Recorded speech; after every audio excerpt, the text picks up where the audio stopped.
ini 17 Februari 2023. Izinkan saya secara sebagai moderator dan teman saya Ignatius Jovan sebagai petugas. Perkenalkan jadi kita pada hari ini yaitu Carlo Tanto Gospel, Bonifasi dari Kamu itu di jauh hari dan Fortuno Donuti. Mereka akan menyajikan penelitian mereka yaitu pengaruh perbandingan konsentrasi pupuk amonium sulfat terhadap pertumbuhan tinggi timun. Saya juga ingin menyapa para penguji, penganggap dan audiens yang hadir. Selamat siang, terima kasih telah bergabung pada acara hari ini. Sebelum mulai presentasi pada hari ini, saya juga ingin memperkenalkan para peserta pada hari ini. Penguji materi yaitu Miss Sandy, Bu Rizka, dan penguji bahasa yaitu Miss Sandy. Presentasi ini akan berlangsung sama 20 menit dan akan dilakukan dengan sesi tanya jawab dari penanggap, penguji, dan audiens. Pertama-tama, kesempatan tanya jawab akan diberikan kepada para penanggap yang terdiri dari siswa kelas 11 selama 10 menit. Sesi ini kemudian akan dilanjutkan dengan para penguji diberikan alokasi waktu selama 20 menit. Audiens yang hadir juga dipersilahkan untuk mengajukan pertanyaan secara langsung dengan mengangkat tangannya. Alokasi waktu untuk menanggapi pertanyaan ini adalah 5 menit. Supaya tidak berlama-lama lagi, marilah kita dengarkan presentasi dari para penyaji. Para penyaji, saya persilahkan. Terima kasih moderator untuk waktunya. Selamat siang, pemimpin materi, pemimpin guru bahasa, dan juga para audiens. Hari ini kami akan pastikan hasil RP kami, yaitu adalah pengaruh pemantingan konsentrasi pupuk CA atau amonium sulfat pada tinggi tanaman timun. Saya akan mulai dengan pendahuluan yang terdiri dari 5. Pertama adalah latar belakang. Nah, ini akan dibagi menjadi 3 poin. Pertama adalah Indonesia sebagai negara agraris, yaitu sebagian besar dari penduduknya adalah pekerjaan berbasis pertanian. Maka dari sini kami bisa mengkonfirmasi kalau pupuk akan dipakai secara jumlah banyak dan juga secara variatif. Lalu adalah pupuk. Nah, manfaat pupuk utama adalah tujuannya adalah membantu menyalurkan zat hara dan juga mempercepat pertumbuhan tanaman. Ketiga adalah masalah. Nah, masalah yang kami akan telusuri adalah masalah dari pupuk kimia, yaitu adalah tingkat keasamannya pada tanah yang jika berlebihan akan mengeraskan dan membuat tanaman tidak bisa tumbuh dalam tanaman ini. Itu adalah tujuan penelitian. Tujuan ini adalah akan menemukan kadar minimal atau yang efektif dari pupuk amonium sulfat. Nah, kami akan menggunakan kadar yang berbeda dengan perbandingan tanah pada pupuk, yaitu 1 bagi 3 dan 3 bagi 1. Ada juga tanaman terakhir yang ini yang memakai pupuk. Ini sebagai penutup dari sampel yang kami akan gunakan. Lalu ada rumuskan masalah. Kami merumuskan masalah untuk melihat pada konsentrasi ideal yang akan digunakan dalam penggunaan manfaat pupuk CA dan juga efektivitas dari pupuk. Hipotesis. Kami setuju bahwa perlakuan 1/1 atau yang paling seimbang akan menghasilkan sampel yang lebih efektif dibanding sampel perlakuan lainnya. Pada teori akan dilanjutkan oleh percaya dan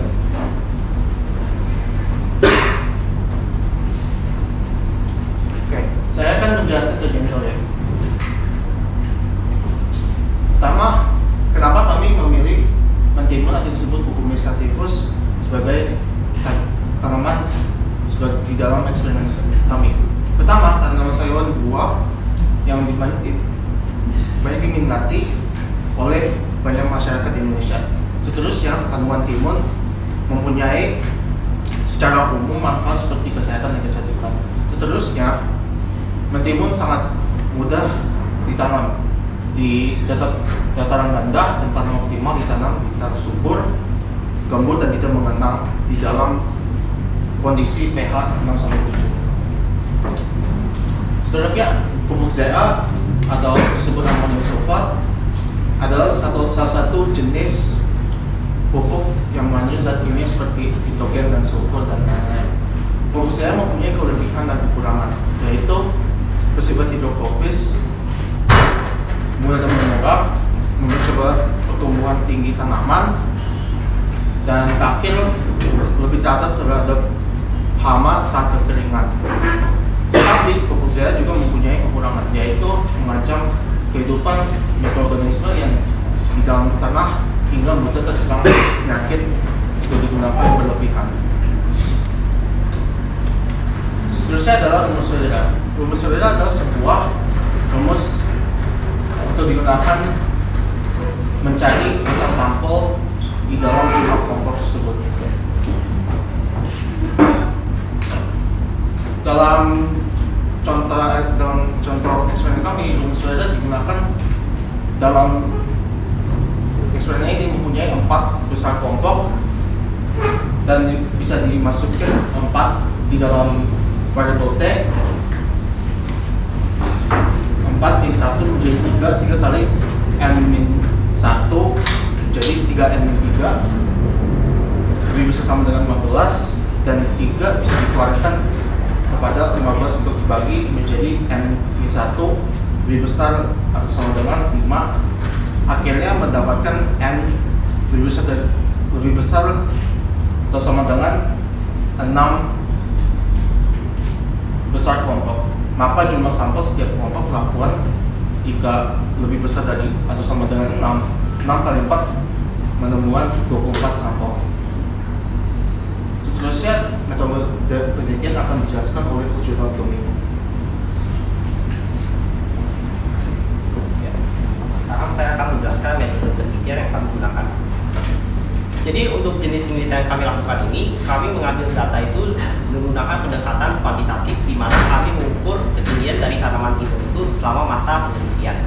Jadi dalam penelitian kami ini bisa dibagi menjadi 3 tahapan, yaitu tahapan penyemaian, penanaman, dan juga pengukuran data. Jadi di penelitian kami ini variabel kontrolnya itu adalah tanah, suhu, dan kelembapan, dan juga jumlah air yang kami gunakan dalam menanam timun itu. Variabel treatednya itu tentunya adalah tinggi timun, dan juga variabel bebasnya itu adalah rasio konsentrasi dari penggunaan amonium sulfat. Jadi untuk alat dan bahannya itu adalah sekop, timbangan, penggaris, tanah sebanyak 14 kg, pupuk kompos 2 kg, pupuk kimia amonium sulfat 8 kg, bibit mentimun, pot besar sebanyak 4 buah, dan juga pot kecil sebanyak 24 buah. Jadi untuk tahap penyemaiannya itu kami lakukan dengan merendam bibit timun dalam air hangat selama 6 jam. Kemudian kami angkat bibit timun itu dari air hangat tersebut dan kami letakkan di dalam kain yang lembab, lalu kami gulung dan diamkan selama 12 jam. Setelah itu kami menyiapkan 4 media yang berisi tanah dan kompos dengan perbandingan 1:1. Kemudian kami memasukkan bibit timun itu dan biarkan bibit timun itu tumbuh selama 3-6 hari.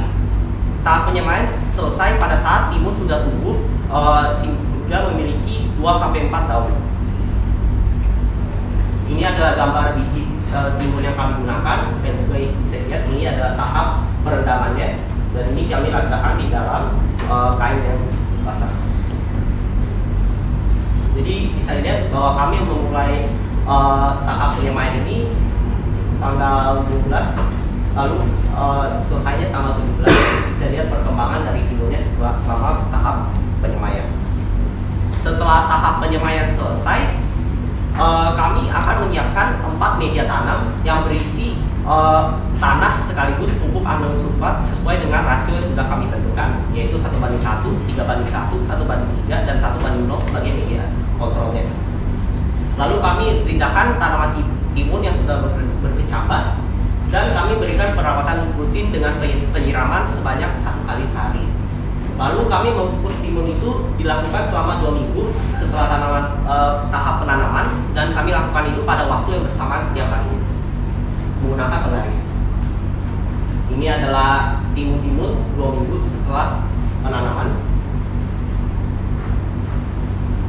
Bisa lihat ini perlakuan 1, perlakuan A, perlakuan B, perlakuan C, dan juga perlakuan D. Sekarang hasil dan kelasnya akan kita sampaikan. Oke, baik. Selanjutnya saya akan membahas mengenai hasil dan pembahasan. Nah, berikut ini adalah tabel dari pengukuran tinggi tanaman timun selama 2 minggu. Nah, bisa dilihat tadi sesuai dengan rumus Federer ada 24 sampel, ada 24, ada 4 kelompok, 1, 2, 3, 4, dan setiap kelompok ada 6 sampel. Ini karena angka yang kebanyakan, kami rangkum jadi rata-rata pertumbuhannya per hari.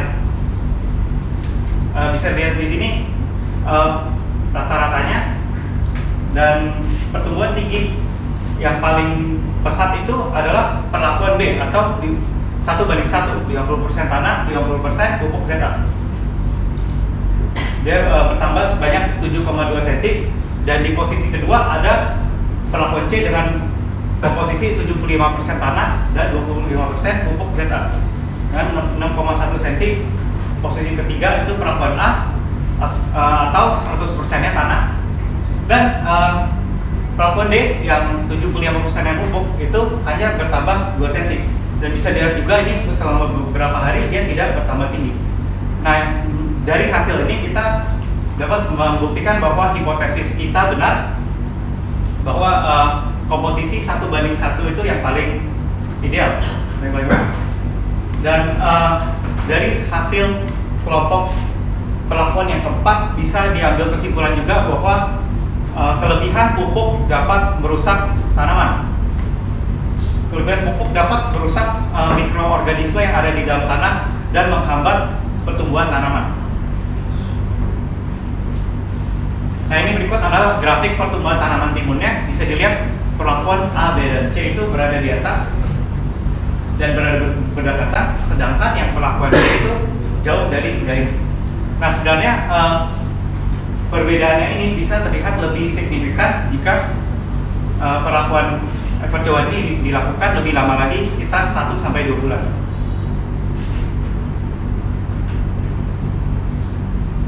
Jadi kesimpulan yang kami dapatkan, pertama, komposisi yang paling efektif itu perlakuan B 1:1 atau 50% tanah dan 50% pupuk ZA.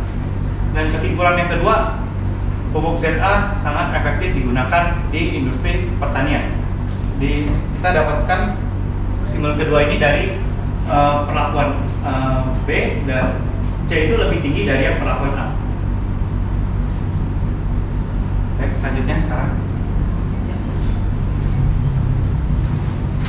Jadi saran yang kelompok kami berikan untuk penelitian ke depannya adalah yang pertama itu adalah memperbanyak objek penelitian yang digunakan dalam penelitian ini, dan juga menambah jangka waktu penelitian, idealnya itu 1-2 bulan, untuk sehingga perbedaan-perbedaan antara pertumbuhan perlakuan-perlakuan yang berbeda itu bisa semakin terlihat. Kami juga menyarankan untuk menambah jenis pupuk kimia yang digunakan, seperti menambah, contohnya adalah pupuk urea, NPK, SP36 dan lain-lain, untuk bisa menentukan pupuk kimia mana yang paling efektif. Terima kasih sudah mendengarkan presentasi kami. Semoga presentasi kami ini bisa bermanfaat dan menginspirasi bagi kedepannya. Terima kasih.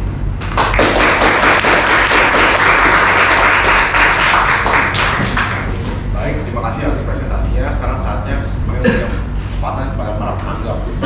Untuk para penanggap, saya mohon memberikan nama terlebih dahulu sebelum menyampaikan pertanyaan. Pada para penanggap, saya persilahkan. Oke, terima kasih Prof. Siat karena telah menyelesaikan presentasi RP kalian pada hari ini. Kenalkan, nama saya Leonardo Sasan dari kelas 11 IPA 3, dan di sini saya punya 2 pertanyaan.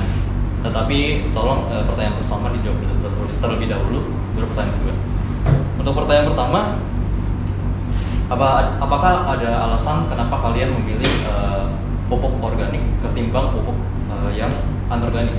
Karena kalau yang saya baca dari jurnal, kalian menulis kalau pupuk anorganik itu lebih murah, terus prosesnya juga lebih cepat ketimbang pupuk organik.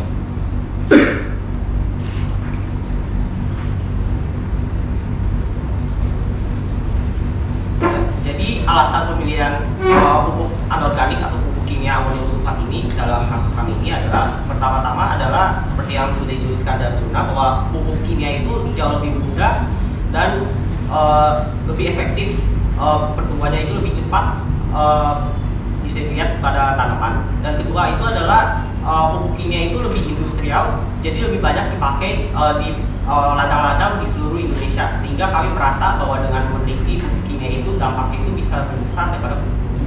Misalnya seperti pupuk kompos yang tidak seindustrial pupuk kimia. Oke. Kemudian kalau misalnya nih, kalian kan pas mulai penyemaiannya itu, pas kalian dari penyemaian itu, kalian mulai terlebih dahulu memakai pupuk kompos. Gitu. Kalau misalnya dimulai langsung dengan menggunakan pupuk ZA, apakah ada pengaruhnya?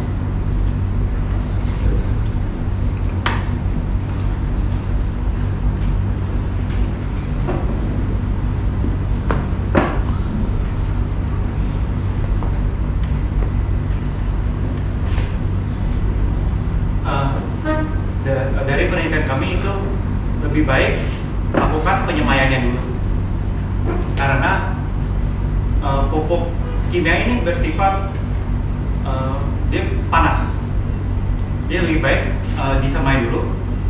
Kalau dia baru dari timur, dari bijinya itu bisa berpotensi tidak bertumbuh. Kalau langsung pakai yang kimia, dia lebih baik disemai dulu.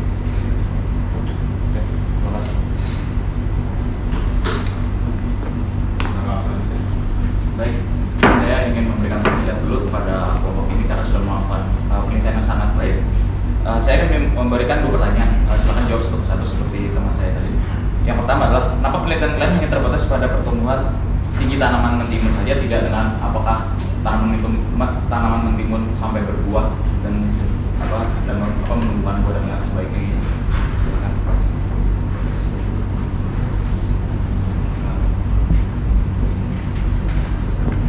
Karena ini kami memakai kurun waktu 2 minggu.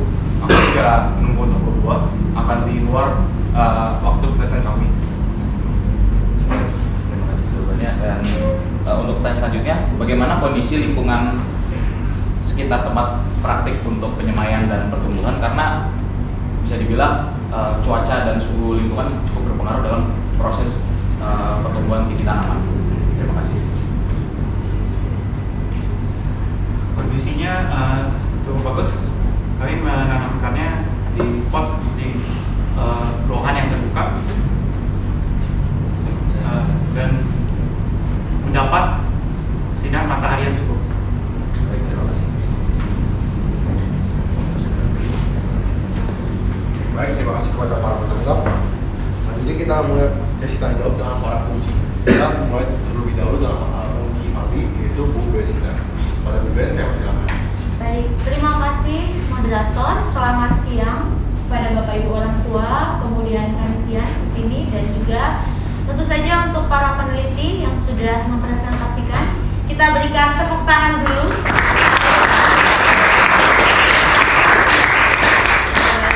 Pertama-tama tentu saja Ibu mengucapkan propisiat. Kalian sudah berhasil merencanakan, kemudian melakukan, dan saat ini kalian sudah selesai melaporkan, mempresentasikan hasilnya.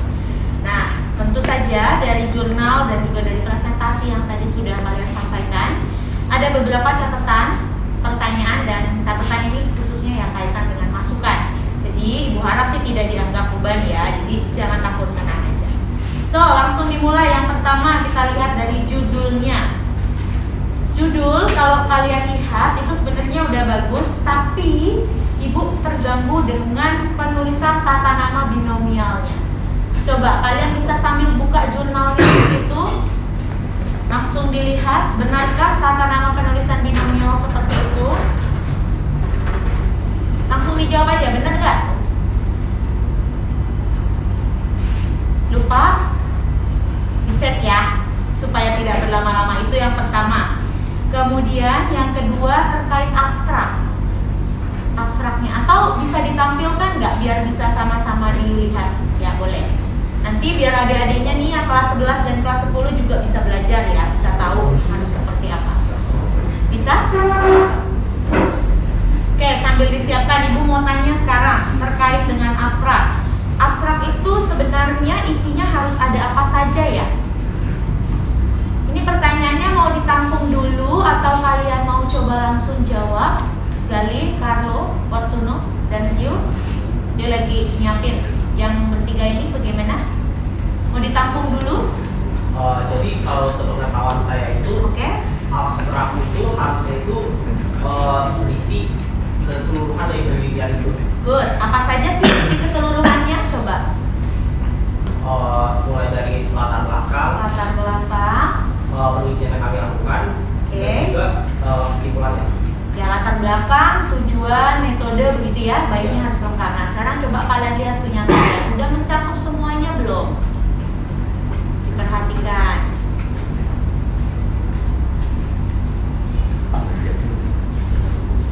Ya.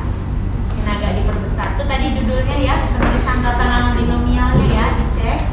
Benar apa enggak? Ya, ada yang keliru? Menurut saya bukan. Kenapa? Menurut kami kalau Kapitalnya yang ada di mana? komisi. Yang di mana? Oh, yang kumis sudah benar. Yang di ya betul belakangnya ya. Nanti silakan dicek dulu. Terus abstraknya nanti lihat ayo.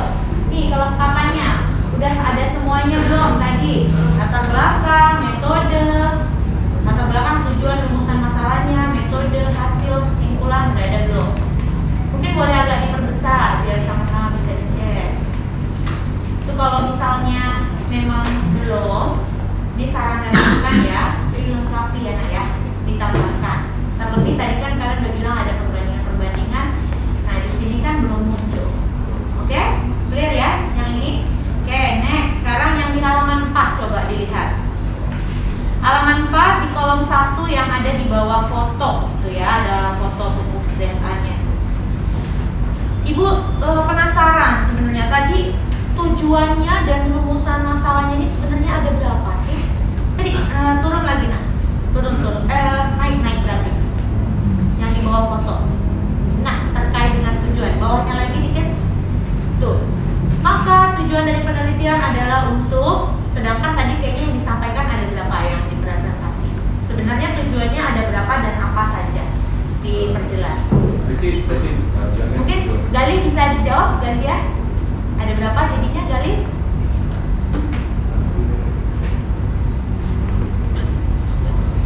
Biar yang jawab semuanya harus satu-satu bisa menjawab nih gantian.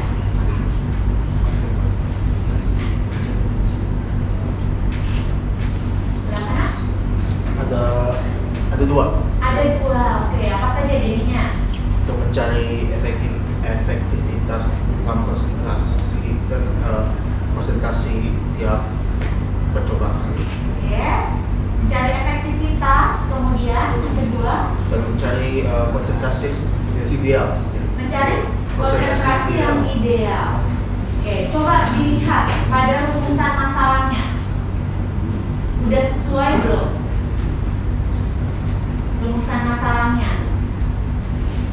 Nah, ya udah sesuai. Kalau di rumusan masalah ada berapa? Jadi itu ya. Teman-teman semuanya perhatikan. Mau 2 atau 3 sebenarnya nggak masalah. Yang penting itu harus sinkron. Kalau memang 2 ya 2, berarti rumusan dan tujuannya juga sama, benang merahnya sama. Jadi itu silakan disesuaikan lagi, cek ya nak ya. Oke, kemudian lanjut ke ibu penasaran, ini pertanyaan. Kalian itu penyiraman itu dengan apa dan berapa banyak? Ketika kalian melakukan proses penyiraman. Kan tadi belum dicerita itu penyiramannya, tadi baru hanya treatment dengan pupuk dan sebagainya. Kalian pasti siram dong tanamannya.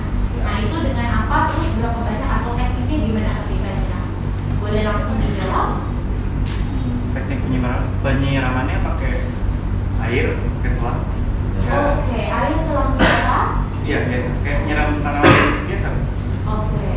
Nah kalau menurut kalian nih, ibu pengen kalian menganalisis. Kalau tekniknya disiram biasa pakai selang begitu, apakah kalian bisa memastikan jumlah air yang diterima oleh setiap perlakuan itu sama? Bisa nggak kira-kira? Kurang bikin, Kurang mana? kurang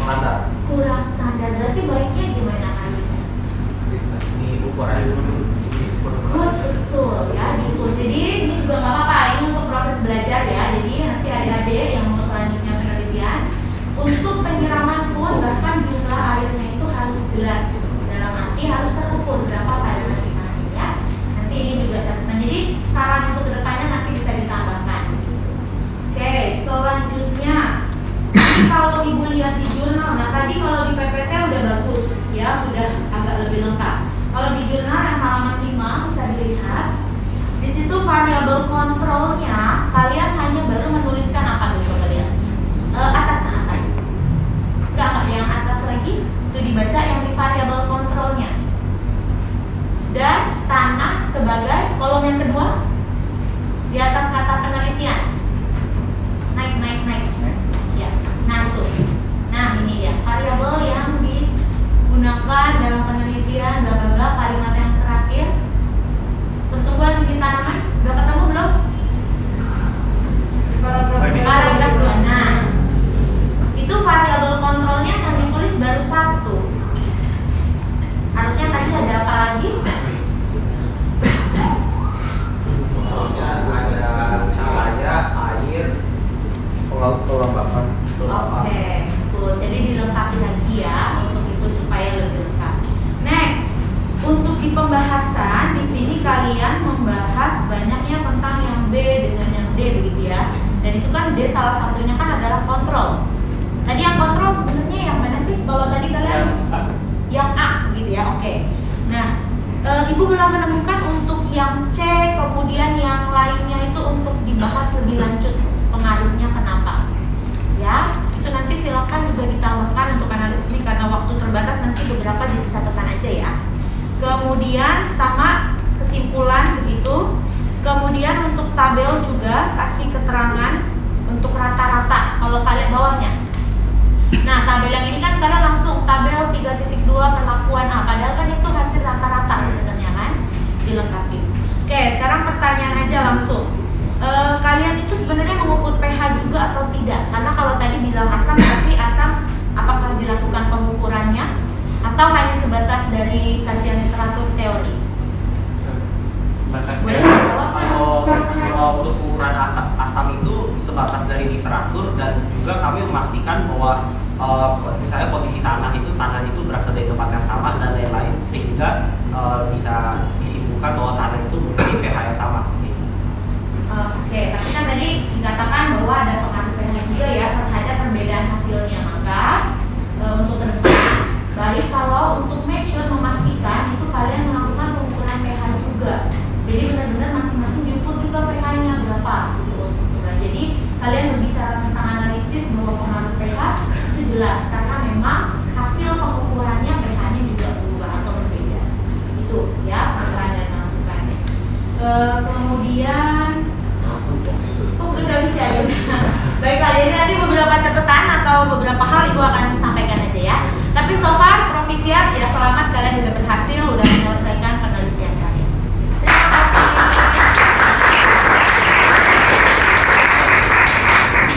Baik, terima kasih Bu Ben. Sekarang tidak menguji bahasa Indonesia. Ya, silakan. Baik, terima kasih moderator. Selamat sore Bapak Ibu, teman-teman. Selamat sore.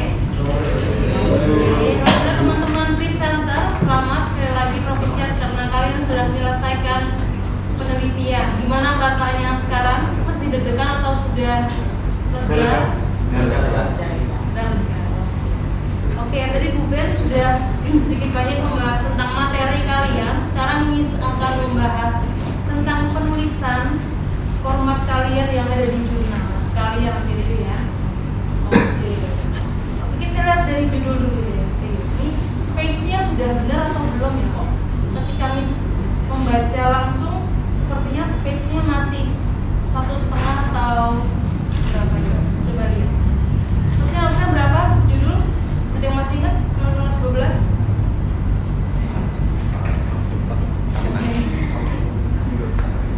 Single, iya. Nah, kan kelihatan kan bedanya kan? Harusnya single.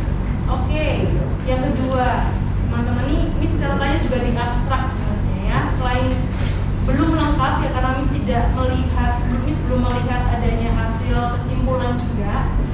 Ada satu kalimat yang sedikit membingungkan. Coba lihat di kalimat yang kedua. Coba kalian baca atau review baca, kemudian coba dijelaskan sebenarnya ingin menyampaikan apa, pesannya apa, meaningnya apa di sini.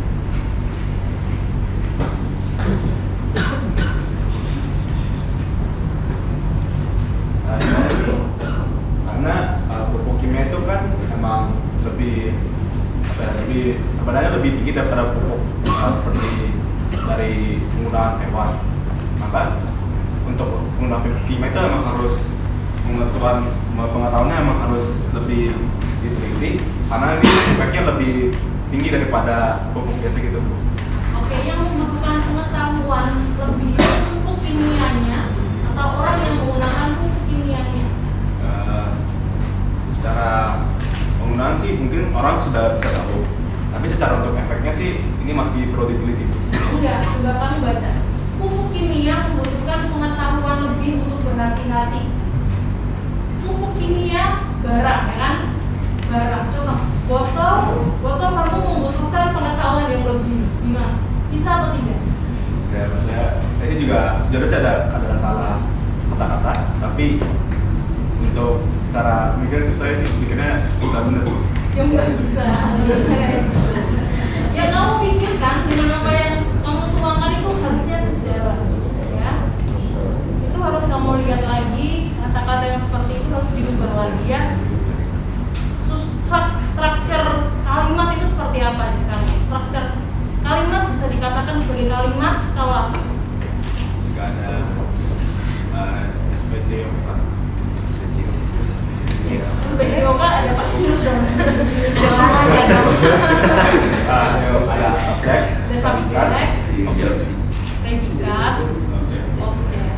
Nah, antara subjek dengan predikatmu itu berlainan, ya, tidak bisa. Tuh, nanti dilihat lagi teman-teman yang juga dilihat lagi. Kemudian masih ada koma-koma itu. Pupuk kimia membutuhkan pengetahuan lebih untuk berhati-hati akan penggunaannya.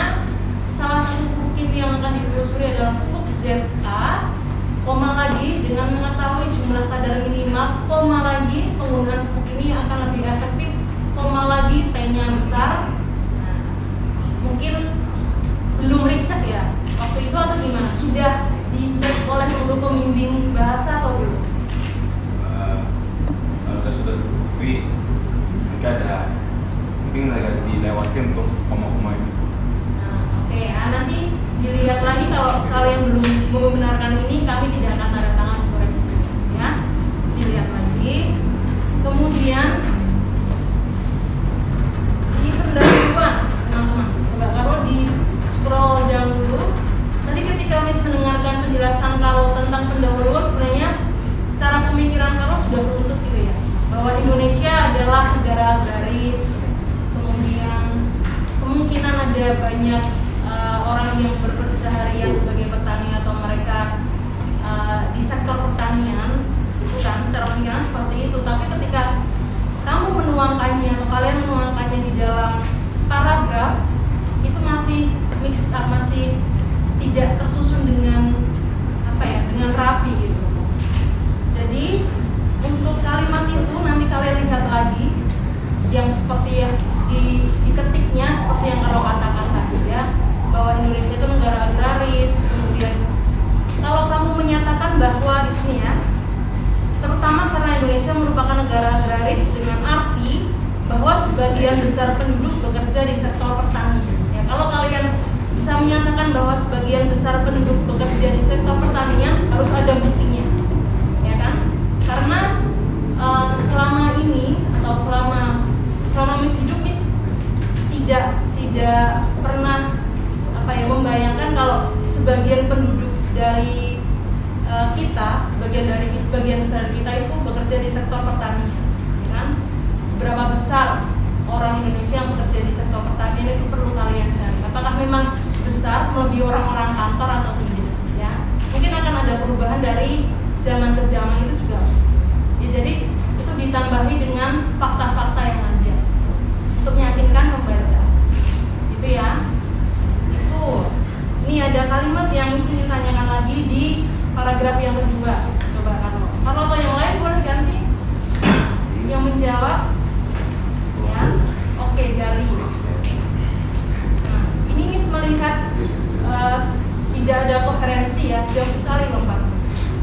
Kita di bawah Gali. Mentimun merupakan tanaman sayuran buah yang banyak diminati masyarakat Indonesia.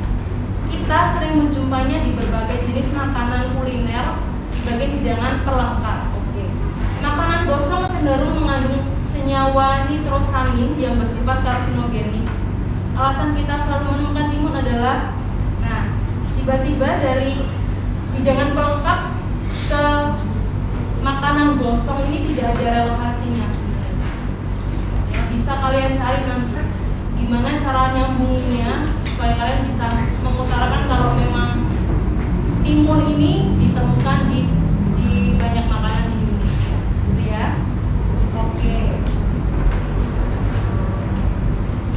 Sebenarnya ingin memberikan masukan-masukan saja sebenarnya ya. Itu lalu Miss tidak melihat foto percobaan kalian di sini, karena itu sangat penting. Miss sebenarnya sangat penasaran dari awal kalian menyemai terus akhirnya menjadi benih yang bisa tumbuh itu kayak gimana, akhirnya bisa ada apa tuh tangkai segala macam itu seperti apa nih, bisa ditambahkan untuk fotonya gitu ya. Nah, coba kalau ini dia pertanyaannya. Oke, terima kasih. Sebagai penutup, nah teman-teman, Miss ingin kalian mengambil makna dari perjalanan penelitian kalian dari awal, mungkin pemilihan kelompok, kemudian melakukan penelitian, bimbingan yang mungkin tidak mudah ya, karena kalian berempat nih. Beda dengan kelompok-kelompok yang lain yang bertiga. Bagaimana rasanya sampai sekarang sudah presentasi? Mungkin boleh cerita satu-satu mengambil maknanya seperti apa. Saya mulai. Menurut saya sih dalam perjalanan pembuatan isu spesial ini ya ada beberapa dalam perjalanan itu ya kadang ada yang tidak mendukung atau tidak membantu dalam perjalanan pembuatannya ya, seperti salah komunikasi atau guru pembimbing atau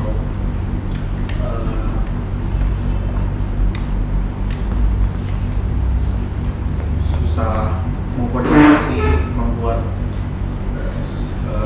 journaling maupun PPT-nya. Seterusnya ya walaupun ada kekurangannya itu ya saya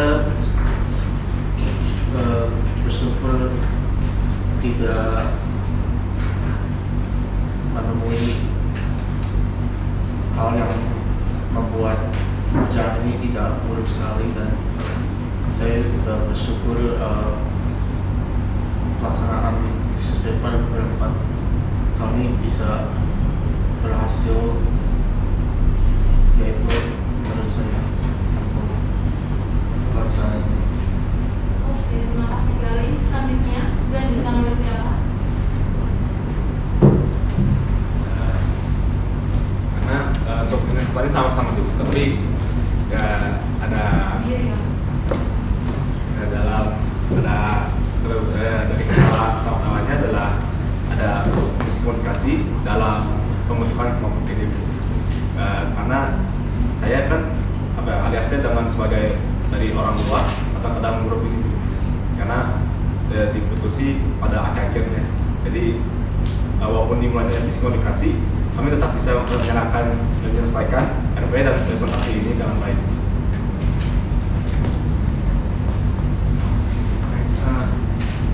Jadi di sini kan saya sebagai ketua kelompoknya lebih susah ngatur kan kalau kelompoknya lebih banyak dibanding cuma bertiga. Ini juga melatih kesabaran dan melatih leadership. Jadi selama proses pembuatan research paper ini saya belajar banyak hal, tentunya bukan cuma dari materi yang itu, tapi dari misalnya kayak konsum guru, kayak harus membuat jadwal dengan gurunya hilang kemana gitu. Jadi saya juga bersyukur dengan kelompok ini karena kerjasamanya sudah cukup baik dan tidak ada halangan-halangan besar yang menghambat proyek kami. Oke, terima kasih Uno, Ibu Aro dan Gali atas jawaban-jawabannya. Semoga kalian bisa mengambil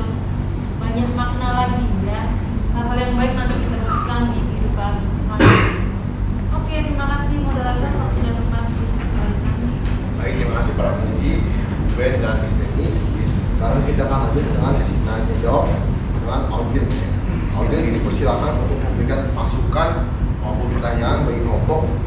Para audiens saya persilakan.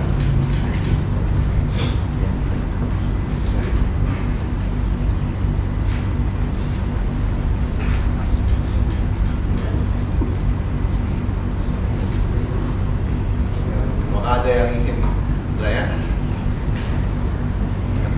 Dari orang tua mungkin ada yang mau menyampaikan atau menanyakan, silakan.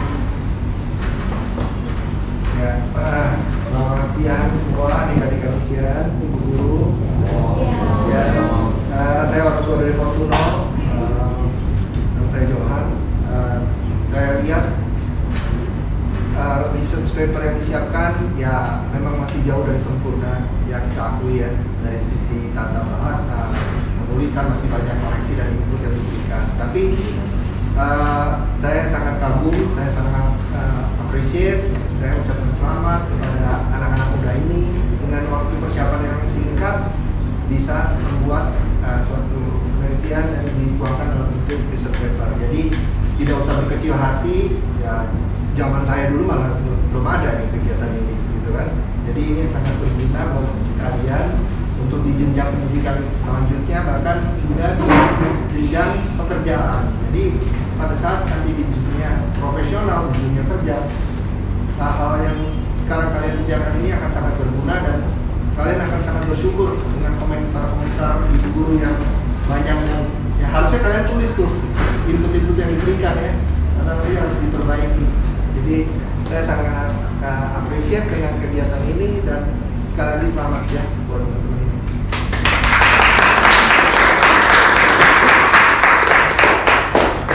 Apakah ada lagi?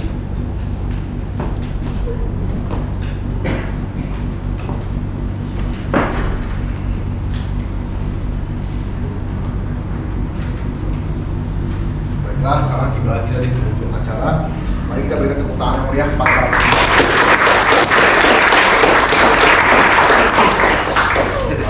saya Silal dan rekan saya Ignatius Jovanin selaku moderator dan kebetulan ingin mengucapkan terima kasih atas perhatian dan kerjasama hari ini semua. Kami juga mohon maaf apabila ada perkataan maupun perbuatan kami yang kurang berkenan di hati para hadirin selama sesi berlangsung. Semoga ilmu yang kita dapatkan dari presentasi ini dapat bermanfaat bagi masa depan kita semua dan sampai jumpa lagi di kesempatan selanjutnya. Terima kasih.